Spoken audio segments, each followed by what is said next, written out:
if you don't have stock downloaded and you're not taking pre-orders, then you're leaving a lot of money on the table because that consumer may never come back to your website again.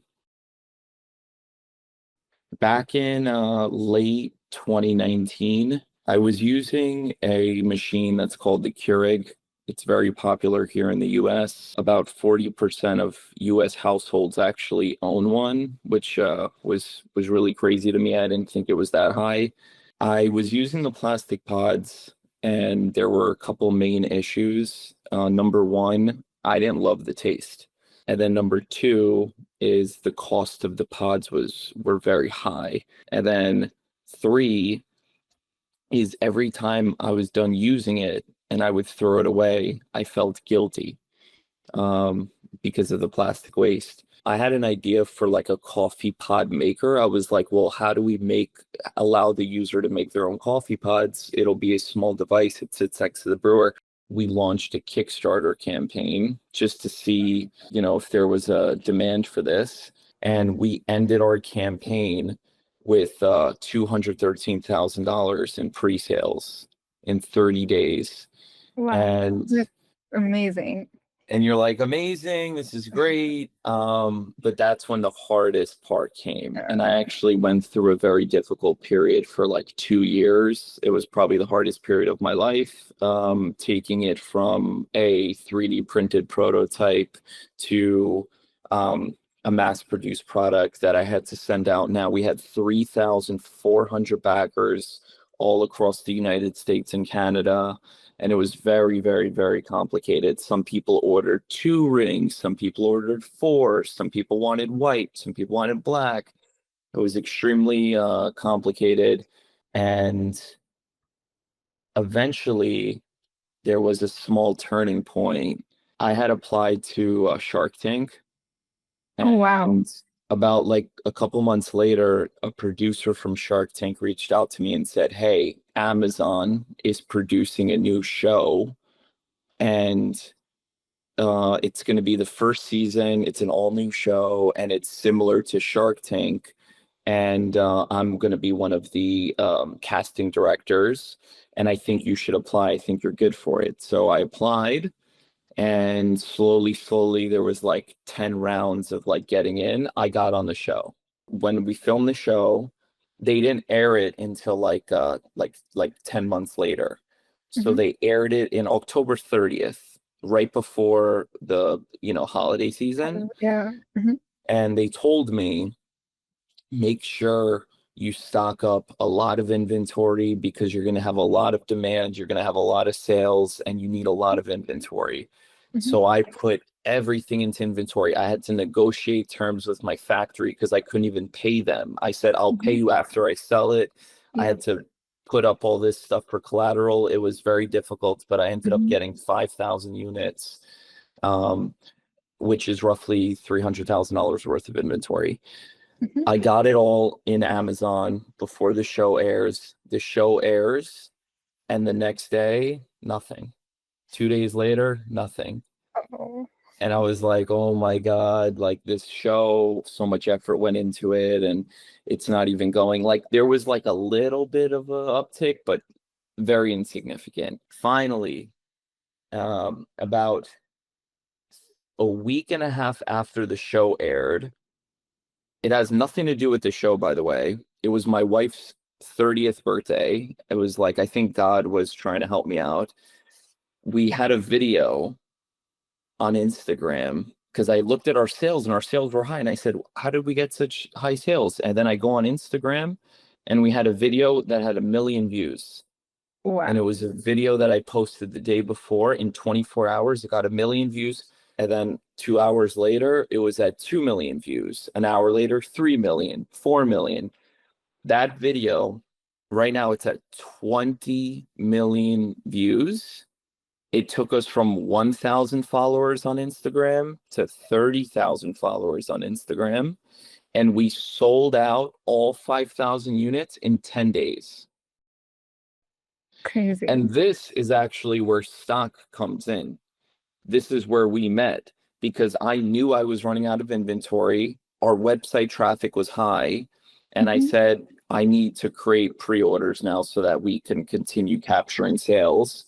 And that's when I came across stock. Amazing. I think the last bit was all I had heard, that you went viral on Instagram and then that's when you installed stock. I think the first time we connected, but just knowing the backstory, I think it's awesome.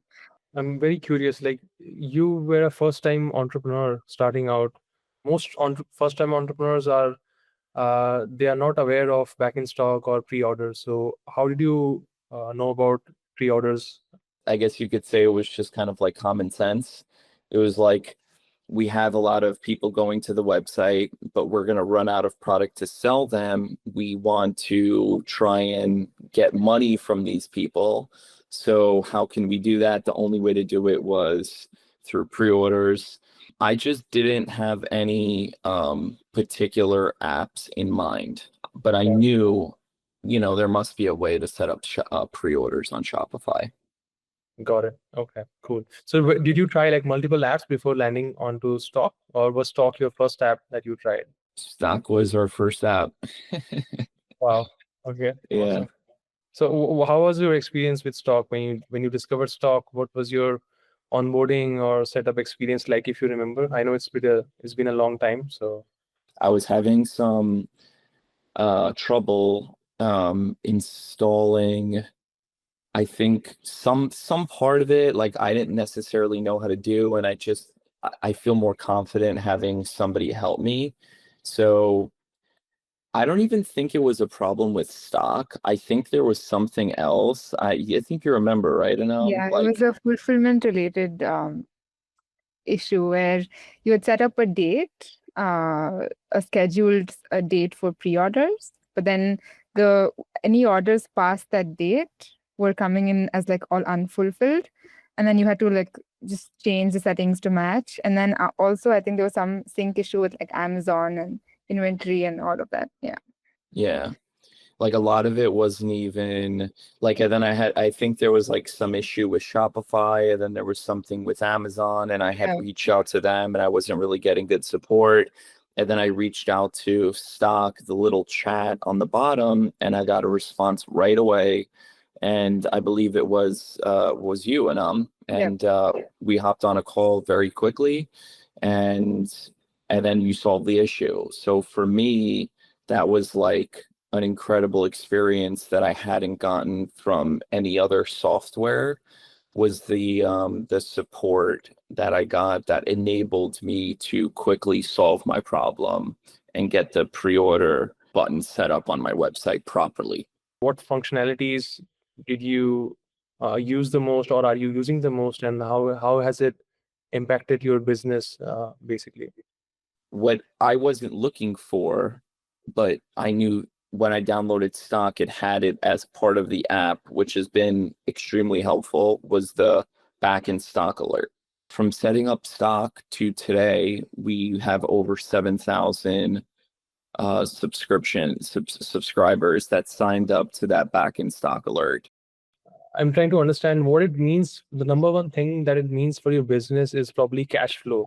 Giving us cash flow, giving our customer the option. Not everybody wants to pre-order, but some people do want to pre-order. So if those people do want to pre-order, it allows us to do so, which we weren't able to do on Shopify without the app.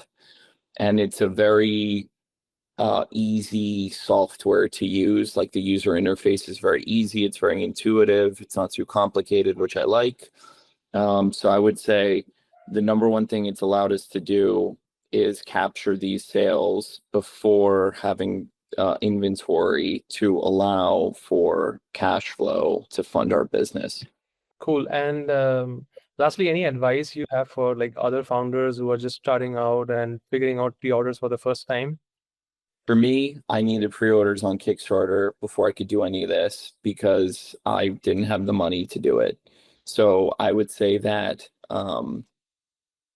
that helped me in the beginning, but knowing what I know now, I would have done it a little bit differently because it caused a lot of issues and money and just a lot of stress in my life. Because I had a ton of pre-orders from Kickstarter, and I had to fulfill it, and people were very, very, very angry that I was late. I wouldn't recommend that somebody takes a lot of pre-orders before they've even like developed the product. However, once you have a product and you know you're able to manufacture it, I 100% recommend pre-orders on something like Shopify, using stock, because it allows, like you said, us to get some cash flow, to be able to support the business, to be able, like if you're advertising and you're drawing attention, but you don't have inventory at the moment, if you don't have stock downloaded and you're not taking pre-orders, then you're leaving a lot of money on the table, because that consumer may never come back to your website again. They're going to forget about you 5 minutes later. So I really appreciate your time here, Yianni. Thanks a lot for doing this with us. It's my pleasure. Thank you.